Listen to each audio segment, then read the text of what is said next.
জাতিসংঘে মুখোশ উন্মোচন, বন্ধুহীন ও একঘরে হয়ে পড়েছে নেতানিয়াহু। সাংবাদিকদের তিনটি কলিজা লাগে, একথা বলেছেন জামাত আমির। সারা বিশ্ব মুখ ফিরিয়ে নিয়েছে ইসরায়েলের যুদ্ধবাজ প্রধানমন্ত্রী নেতানিয়াহুর দিক থেকে।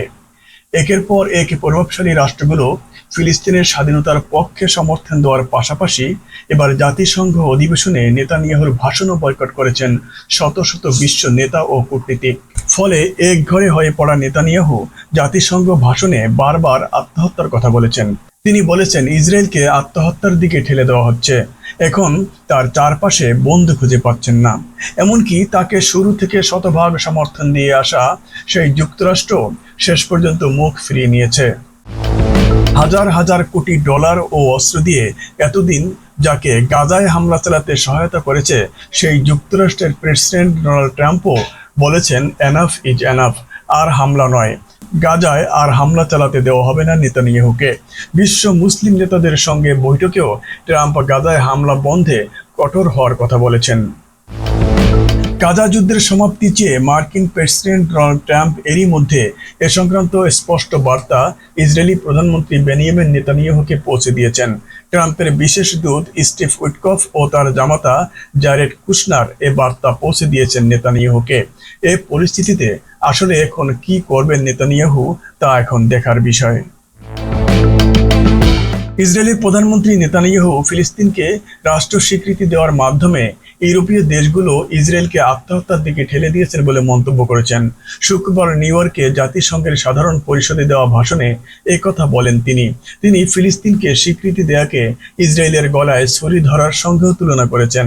ইউরোপীয় দেশগুলোর উদ্দেশ্যে উত্তেজিত কণ্ঠে নেতানিয়াহু বলেন, ফিলিস্তিন রাষ্ট্রকে স্বীকৃতি প্রদানের মাধ্যমে আপনারা আসলে ইহুদি হত্যাকে সমর্থন করেছেন।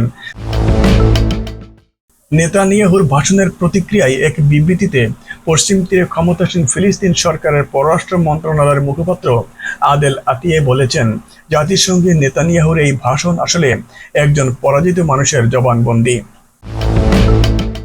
জাতিসংঘে নেতানিয়াহুর ভাষণ বর্জনে যা বলেছেন খামেনি। জাতিসংঘে ইসরায়েলি প্রধানমন্ত্রী বেনিয়ামিন নেতানিয়াহুর ভাষণ বর্জনের ঘটনায় মুখ খুলেছেন ইরানের সর্বোচ্চ নেতা আয়াতুল্লাহ আলী খামেনি। তার মতে এর মাধ্যমে প্রমাণ হয়েছে যে বিশ্বজুড়ে একঘরে হয়ে পড়েছে ইসরায়েল। তিনি বলেন, আজ দুষ্ট জায়নের শাসন ব্যবস্থাই পৃথিবীর সবচেয়ে ঘৃণিত ও নিঃসঙ্গ শাসন ব্যবস্থা।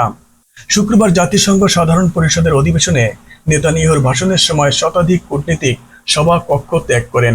এরপর সামাজিক যোগাযোগ মাধ্যমে নেতানিয়াহুর একটি ছবি প্রকাশ করে খামেনি লিখেছেন, শয়তান জায়নিশ রেজিম এখন পৃথিবীর সবচেয়ে ঘৃণিত ও বিচ্ছিন্ন শক্তি।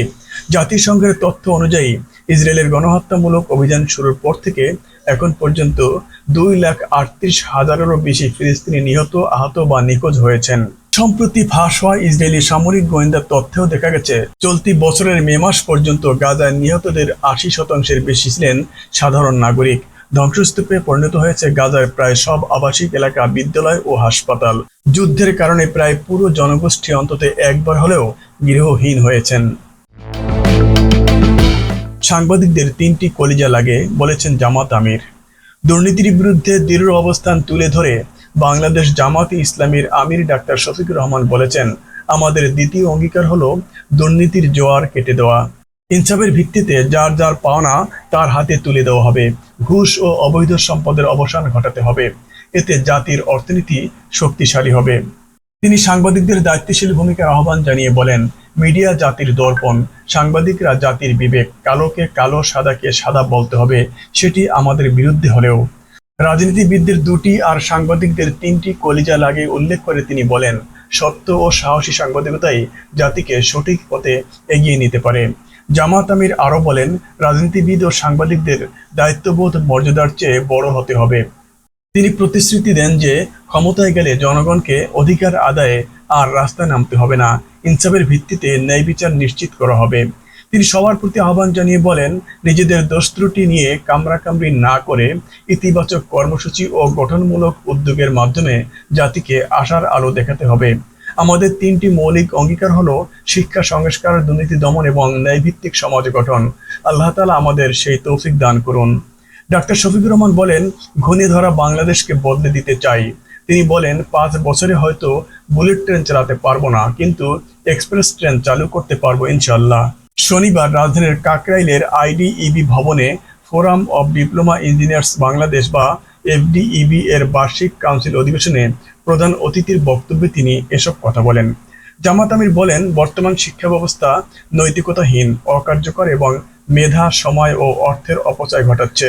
যাদের হাতে শিক্ষা পরিকল্পনা করার দায়িত্ব, তাদের সন্তানরা দেশের শিক্ষা ব্যবস্থায় পড়ে না। তিনি বলেন, দেশে কুখ্যাত আয়নাঘর সহ গোপন নির্যাতন কেন্দ্রের সংস্কৃতির প্রবর্তন করা হয়েছে, যা স্বাধীন বাংলাদেশের ইতিহাসে আগে কখনো ছিল না। ডাক্তার শফিক রহমান বলেন, অসংখ্য শহীদের ত্যাগের বিনিময়ে এ দেশ প্রতিষ্ঠিত হয়েছে। জনগণের প্রত্যাশা তার স্বাধীন নাগরিক হিসেবে মর্যাদা নিয়ে বসবাস করবে, তাদের জীবন ও সম্পদের নিরাপত্তা থাকবে, যুবকেরা কাজ পাবে। কিন্তু আজও আমরা সে বাস্তবতা তৈরি করতে পারিনি। এখন আমাদের ব্যর্থতার ইতিহাস থেকে সফলতার ইতিহাস রচনা করতে হবে।